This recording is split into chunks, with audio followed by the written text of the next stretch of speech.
Não é o que te disseram essa história de degradação de pneus. E nesse vídeo, mais do que tratar sobre esse assunto, eu vou trazer 7 fatos da história da engenharia dos pneus na Fórmula 1. Vamos falar sobre as inovações, as regras, os fornecedores e as suas histórias de bastidores. Vamos também falar sobre como os engenheiros aplicam essa ciência na Fórmula 1 moderna e tratar sobre esse assunto de pneu na chuva na Fórmula 1 contemporânea. Muita informação de qualidade nesse novo vídeo do Fórmula Brum.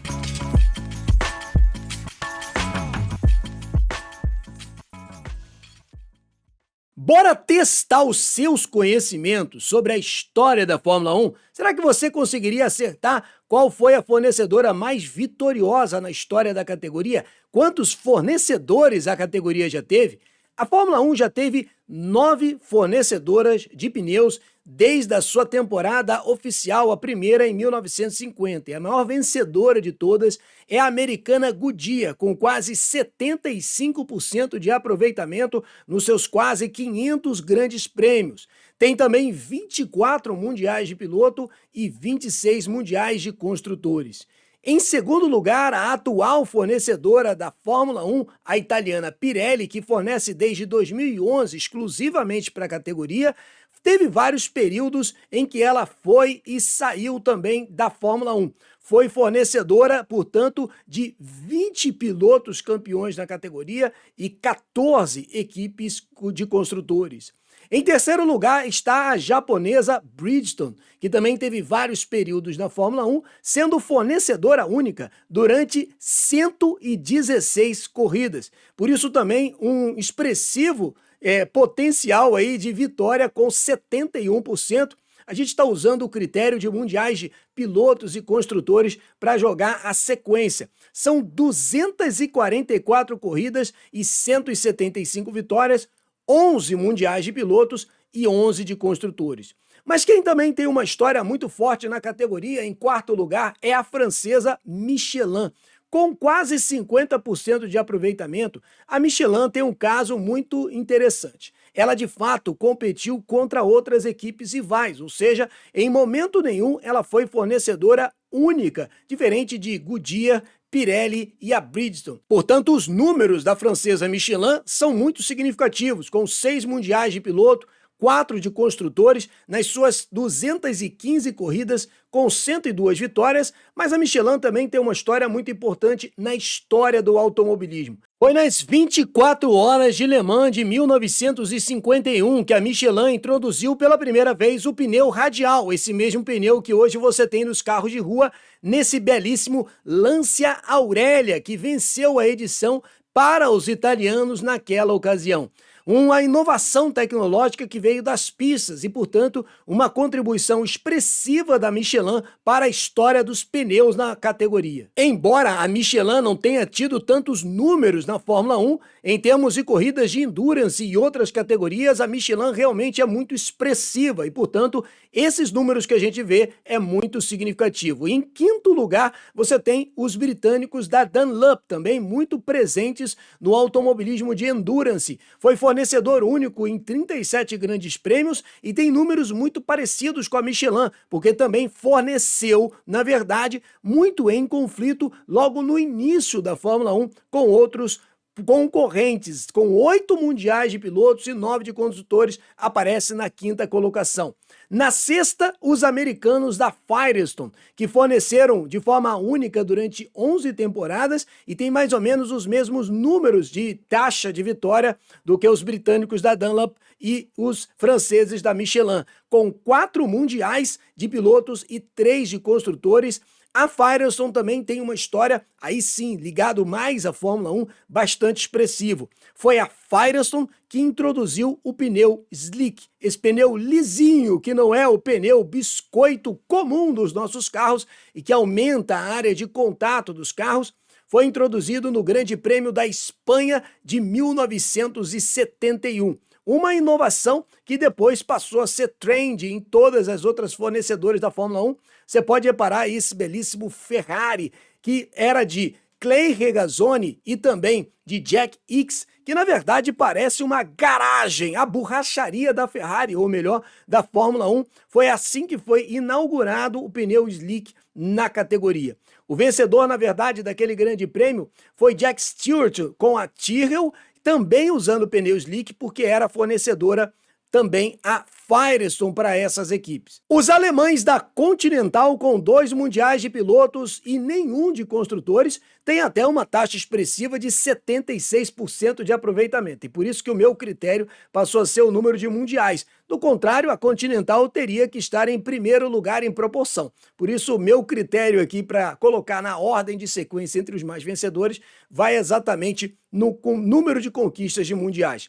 Também tivemos os belgas da Engelbert, que tem 2 mundiais, mas nenhum de construtores, apenas de pilotos. E, por fim, os britânicos da Avon, existentes até hoje, eles nunca venceram o Mundial de Pilotos e nem de construtores. Você viu que a Firestone foi quem criou o pneu slick na Fórmula 1, que aumenta a área de contato, consequentemente a aderência e a performance dos carros. Mas em 1998 o regulamento da Fórmula 1 mudou, trazendo pneus com essas ranhuras, tanto os dianteiros quanto os traseiros, e a intenção era diminuir a velocidade dos carros. Tudo isso veio como uma medida de segurança por conta do acidente de Ayrton Senna em 1º de maio de 1994, que introduziu uma série de medidas que a FIA começou a acelerar no intuito de ter mais segurança para os carros. Com isso, ter menos área de contato nos pneus faria com que os pilotos fossem obrigados a diminuir um pouco mais a velocidade nas curvas, e isso facilitaria a questão da segurança. Mais à frente você vai ver quando voltaram os pneus slicks, mas essa é uma relação interessante com a Fórmula 1 de 2026. Quando tem muita notícia de que ela se tornará possivelmente mais lenta, isso está muito relacionado com toda a configuração nova do carro. A gente tem vídeo aqui no canal que a gente fala sobre esse assunto, por isso convido você a se inscrever no canal e também participar das nossas lives que a gente faz de segunda a sábado ao meio-dia, debatendo todos esses assuntos. Outra mudança de regra que aconteceu na Fórmula 1 ocorreu em 2005 e presta atenção na sequência de fornecedoras da época. Antes desse período, 2002, 2004, tínhamos aí 2 montadoras fornecendo, tanto a Bridgestone quanto a Michelin. Acontece que com o fim das trocas de pneus, aquilo que era o domínio da Bridgestone passou para o lado da Michelin, que venceu os mundiais de 2005 e 2006 com a Renault de Fernando Alonso. No entanto, com a volta da troca dos pneus, a Michelin resolveu deixar a Fórmula 1 e, portanto, a Bridgestone venceu sozinha os mundiais de 2008, 2009 e 2020. No entanto, com a volta da troca dos pneus, a Michelin decidiu abandonar a Fórmula 1, que ficou sozinha a Bridgestone novamente, que venceu, portanto, os mundiais de 2008, 2009 e 2010. E nesse mesmo período, tivemos na temporada de 2009 a volta dos pneus slick. Um fato interessante a gente observar é que ao longo da história dos pneus na Fórmula 1, sempre que uma montadora começava a ter hegemonia nas vitórias, vencia tudo, os outros saíam de campo, porque, além de ser um espaço de desenvolvimento de tecnologia, as montadoras também têm um palco de exposição da sua marca. E ninguém quer ficar exposto como alguém que perde toda hora. Mas um detalhe interessante da gente observar nessa sequência, e que a Michelin se torna vencedora quando há uma mudança de regra, é justamente por conta da própria tecnologia dos pneus. A Michelin se valeu muito mais de um pneu que conseguia ter maior durabilidade do que os pneus Bridgestone. Um contraponto que é sempre procurado na construção dos pneus. Maior durabilidade, confiabilidade, mas isso ao preço da performance e da velocidade pura.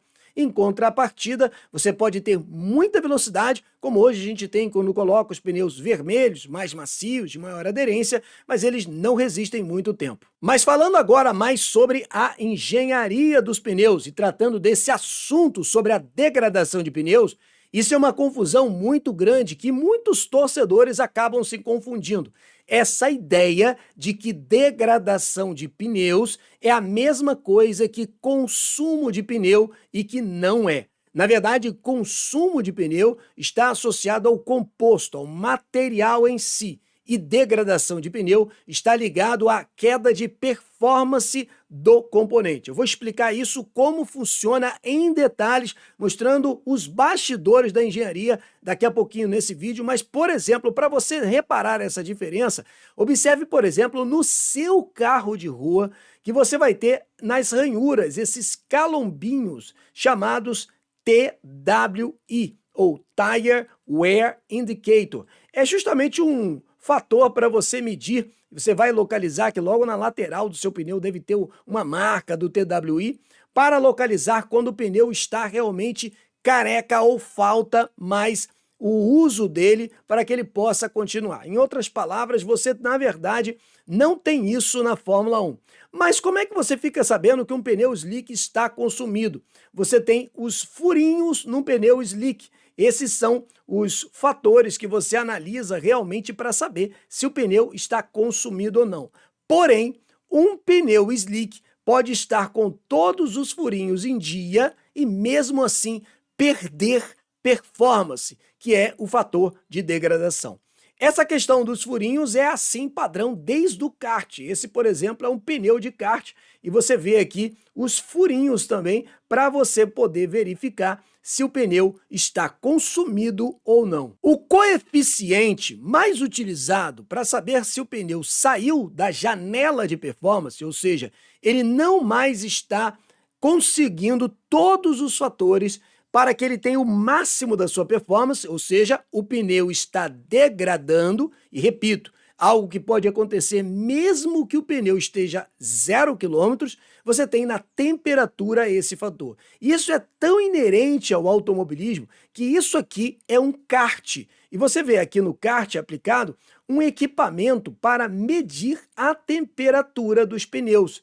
Isso é tão comum no automobilismo que mesmo nas categorias mais base, o piloto tem, por exemplo, na sua tela, a condição de avaliar a temperatura dos pneus e, consequentemente, tirar a performance. Inclusive, os preparadores das equipes de kart andam sempre com o calibrador, porque o fator da calibragem é importante, mas ele influencia diretamente na temperatura do pneu, justamente no coeficiente que vai mandar na análise final se o pneu está degradando ou não. O fator de temperatura é tão expressivo na Fórmula 1 que, por exemplo, nessa entrevista de Charles Leclerc no Grande Prêmio, véspera, na verdade, do Grande Prêmio de Las Vegas de 2024, ele disse o seguinte: nós fomos muito fortes no ano passado, referindo-se a 2023, lógico. Então espero que possamos ser fortes agora, referindo-se ao circuito de Las Vegas.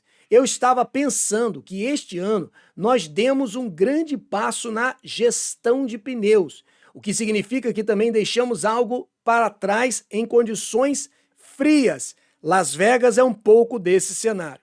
Todo mundo sabe que acompanha a Fórmula 1 que as temperaturas em Las Vegas às vezes chegam na faixa de 10, 5, mais ou menos 15 graus, ou seja, muito frio a corrida no circuito de rua de Las Vegas. Um fator, por exemplo, que a Ferrari tinha de lado negativo na temporada de 2024.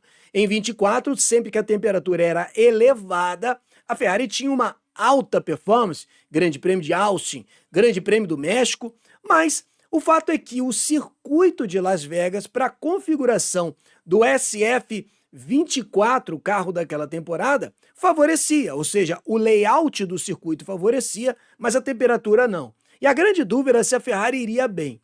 Porém, quem era a equipe que ia bem naquele cenário em 2024? A Mercedes, que acabou fechando aquela corrida com uma dobradinha com George Russell e Lewis Hamilton. Ou seja, o fator temperatura é o coeficiente que dita a questão da degradação de pneus. Leclerc não está falando de consumo de pneu, ele está falando da faixa de janela de performance. Ele ainda disse o seguinte na ocasião: vamos trabalhar nessas 2 semanas para o carro estar em bom nível em Las Vegas. Fomos muito fortes no ano passado e também as características da pista, tá vendo? São melhores para o nosso carro. Porém, acho que pode ser um pouco mais complicado para nós colocarmos isso nas temperaturas certas, referindo-se então à degradação. Um engenheiro da Fórmula 1 utiliza 3 gráficos de temperatura. É o chamado IMO, I de interno, M de medium e O de outside, ou fora em inglês. Quando o fator interno e o fator externo estão muito discrepantes, e essa discrepância é questão de meio grau, 1 grau já é muita coisa, o pneu então está degradando. Quando essa faixa de temperatura está mais próxima, então o engenheiro sabe, mesmo sem olhar fisicamente o pneu, que ele está na janela ideal de performance e não está degradando. Isso você vê em gráficos, por exemplo, como esse que eu vou jogar melhor na sua tela. Aqui você tem, por exemplo, C1, C2, C3, um tipo de gama jogando pneu duro no caso do C1, C2, C3 médio, C4 e C5 também são macios, e os engenheiros começam a fazer algumas avaliações da chamada janela de performance. Olha o que você tem aqui nesse layout do gráfico. Isso aqui é a janela de performance dessa faixa de compostos. E como que o engenheiro acaba trabalhando? Maximizando para vocês aqui, nas colunas da esquerda de cada um dos compostos, você vai ter a temperatura e na direita o percentual de gripe ou percentual de aderência. Perceba que o fator temperatura é preponderante na aderência dos pneus, portanto, preponderante na performance. Isso sim é que está ligado à degradação. Mais à frente nesse vídeo, eu vou mostrar para vocês qual é toda a engenharia, o pensamento dos projetistas do carro quando estão jogando com esses fatores que você está vendo aqui na sua tela. Portanto, na coluna da esquerda você tem o fator temperatura e na coluna da direita você tem o percentual de performance. Percebe que quando mudou 10 graus, por exemplo, aqui no pneu C3, você não tem uma alteração da performance. Porém, se mudar mais 10 graus na faixa do C4, você já tem um percentual de performance alterando. Portanto, de composto para composto, de pista para pista, de setup para setup, o engenheiro precisa trabalhar isso no carro com o piloto, e o piloto, na tocada dele, também influencia muito na questão da degradação. Mas por que a Fórmula 1 permite essa questão de degradação de pneus que você não tem no passado? Isso está ligado à esportividade. É um interesse da própria Fórmula 1 que tenha essa imprevisibilidade de resultado. E por isso a Pirelli sempre joga com essa questão de que, de repente, numa pista ou para a construção do carro, isso possa gerar uma competição entre engenheiros na construção do carro, estrategistas na hora de pensar a dinâmica da corrida e do próprio piloto. Portanto, um campeonato completo na Fórmula 1. Mas falando sobre essa construção do carro, um fator que a gente pode levar em conta para entender, que é falado em todas as categorias de automobilismo, é quanto que você aplica de energia nos pneus. Vou deixar esse termo energia por alto só para você entender, mas o que está implicando nessa questão da energia? Primeiro, a gente já falou da temperatura, consequentemente a influência da temperatura na aderência do pneu e, consequentemente, no consumo e degradação. É claro que um pneu que degrada mais terá maior tendência ao consumo, aí ele ficar careca, por assim dizer. Mas mesmo um pneu inteiro consegue degradar. Isso tem que ficar bem claro, por isso eu repeti algumas vezes ao longo desse vídeo. Mas quando um projetista quer entender essa energia aplicada nos pneus, ele vai levar em consideração alguns fatores, como por exemplo, a própria construção do chassis. É por isso que muitas vezes a temporada começou e a solução para a degradação de pneus só vai ficar possivelmente para a próxima temporada. A equipe consegue mitigar a situação, mas não solucioná-la totalmente. Foi o problema que a Ferrari teve a partir da metade final da temporada de 2022 e praticamente toda a temporada de 2023, como degradava demais a Ferrari naquele tempo os compostos. Também, consequentemente, a suspensão, uma suspensão mais amolecida ou enrijecida, aplica mais energia aos pneus. A geometria de direção e suspensão também conta. A própria aerodinâmica, que faz com que os pneus possam ser mais protegidos ou não. Uma maior carga aerodinâmica sobre os pneus protege o consumo e a degradação também. Alguns outros fatores que o projetista vai levar em consideração: calibragem, que eu já falei que isso é oriundo até do kartismo, e o próprio asfalto, tipo de pista que você tem de circuito para-circuito. Percebe como é bastante complexo essa questão para os projetistas? Mas isso vai se tornando ainda muito mais complexo, ou seja, essa é toda a beleza da engenharia da Fórmula 1. Uma vez que o projetista pensa em todos esses fatores, ele também vai correlacionar isso com duas questões. Primeiro, a indentação e também a adesão molecular. Isso são dois fatores quase químicos, para não dizer até químicos, que envolvem realmente como que vai responder os pneus na performance do carro. Por indentação, a gente entende sobre a capacidade do pneu moldar-se ao asfalto, geralmente, realmente, o pneu morder o asfalto. E também por fator de adesão molecular, é a interação entre o composto e o asfalto no nível molecular, obviamente, que a gente está falando. Deixa eu sair da frente aqui que eu estou atrapalhando um pouco vocês. Mas existe uma ilustração que eu vi uma vez num livro de tecnologia sobre a Fórmula 1, que eu tenho alguns aqui no meu escritório, que fala como, por exemplo, você passar geleia no pão. Você passa geleia no pão, tudo bem. Agora tenta tirar a geleia do pão. Você praticamente não consegue. Essa adesão quase no nível molecular é o que se fala sobre a questão da indentação molecular e que é o pensamento do engenheiro na construção de um carro de Fórmula 1. Mas não para por aí. Pensado esse fator, o engenheiro também vai pensar em outros três. Primeiro, a perda de energia em forma de temperatura, ou seja, o superaquecimento. É por isso que a gente lê, por exemplo, na temporada de 2025, as dificuldades da Mercedes com o jogo de pneu traseiro quando superaquece. O fato do superaquecimento faz com que o pneu da Mercedes acabe saindo da janela de performance. Porém, num circuito, por exemplo, como o do Canadá, tanto George Russell como Kimi Antonelli tiveram uma excelente performance, porque justamente a construção do carro, junto com aquele circuito e asfalto específico, trazem performance o suficiente para o carro. Outro fator é o quesito de histerese, é um termo grego que quer dizer retardo.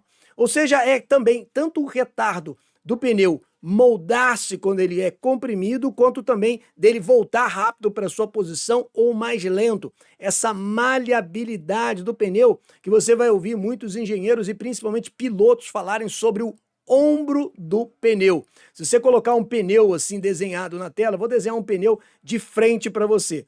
Então, se você tem um pneu aqui na tela, você tem essa região aqui como nomeada de ombro do pneu. Então você tem essa capacidade de moldar, de retardo do pneu, que acaba totalmente influenciando na sua performance.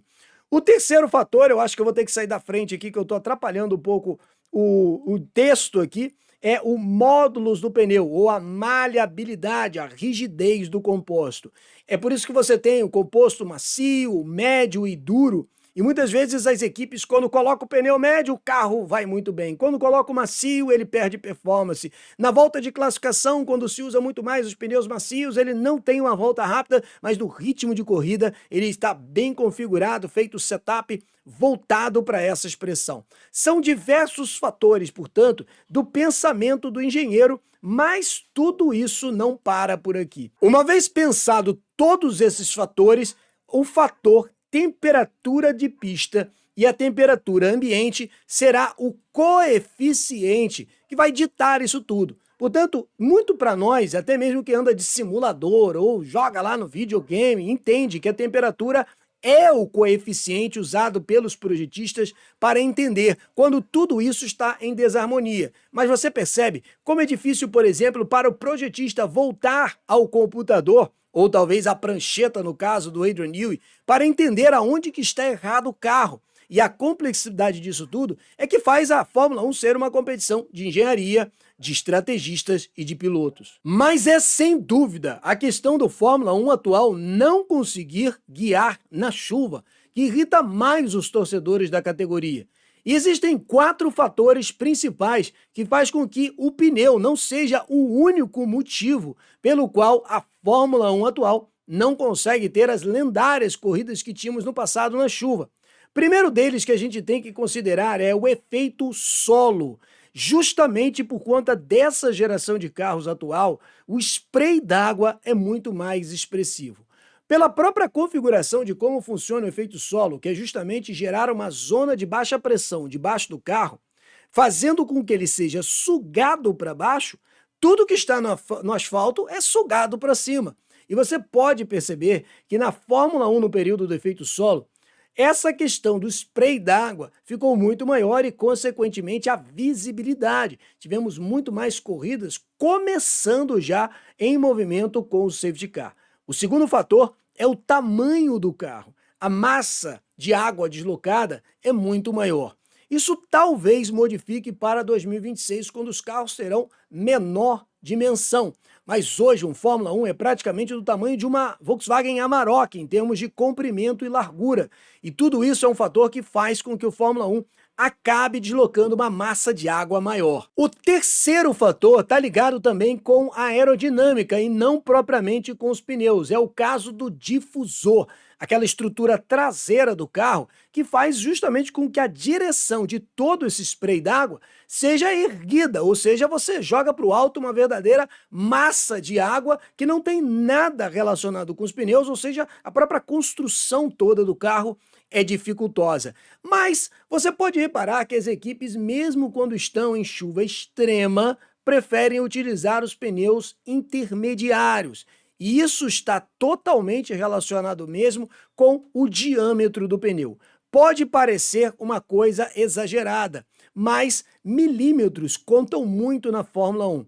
E para você ter uma ideia, de 2022 para 2023, eu uso sempre esse exemplo usando uma caneta Bic, a altura do Fórmula 1 foi modificada só nessa partezinha da tampa da caneta Bic, nem ela toda, mas só essa partezinha de cima é a alteração da altura de um Fórmula 1, para você entender como que milímetros de altura fazem a diferença. Quando você tem um pneu de chuva, as próprias ranhuras do pneu aumentam o diâmetro dele, elevando a altura do carro. E num carro de efeito solo, quando você aumenta a altura dele, você tem uma perda de carga aerodinâmica. Olha o que está acontecendo, por exemplo, com a Ferrari em 2025, que não consegue baixar a altura do carro, sobre a dificuldade até de acabar danificando a placa de aferição embaixo. Também essa questão de ter que andar com um carro alto faz com que ela perda carga aerodinâmica. Veja que nem é o fator chuva, mas está ligado a toda essa dinâmica de engenharia que acontece com os pneus. Talvez, numa Fórmula 1 em 2026, com menor carga aerodinâmica e também com menor efeito solo, a Fórmula 1 possa voltar a ter as clássicas corridas na chuva.